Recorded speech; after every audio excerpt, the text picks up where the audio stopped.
ഹദീസിലുണ്ട്, ദീനാറുൻ അൻഫഖതുഹു അലാ സബീലില്ലാഹി വദീനാറുൻ അൻഫഖതുഹു അലാ റഖബത്തിൻ വദീനാറുൻ അൻഫഖതുഹു അലാ അഹ്ലിക അഅലമുഹാ അജ്റൻ അല്ലദീ അൻഫഖതുഹു അലാ അഹ്ലിക.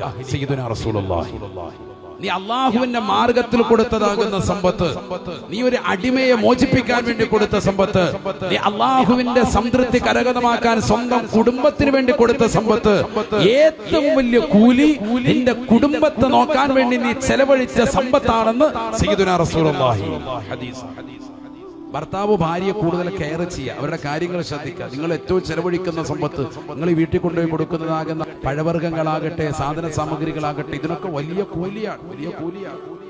പരിശുദ്ധ ഇസ്ലാം പഠിപ്പിക്കണം, ഇതൊരു നിസ്സാര കാര്യമല്ല.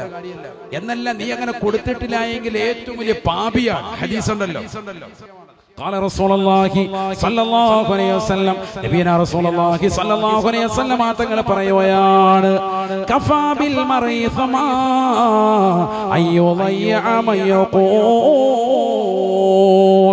ചെലവ് കൊടുക്കേണ്ടവർക്ക് ചെലവ് കൊടുക്കാതെ, സ്വന്തം ഭാര്യയും മക്കളുടെ കാര്യങ്ങൾ പരിഗണിക്കാതെ ഒറ്റയ്ക്ക് തിന്നു കുടിച്ച് നടക്കുന്ന ഭർത്താക്കന്മാരില്ലേ, ഏറ്റവും വലിയ പാപിയാണ്, പാപിയാണ്.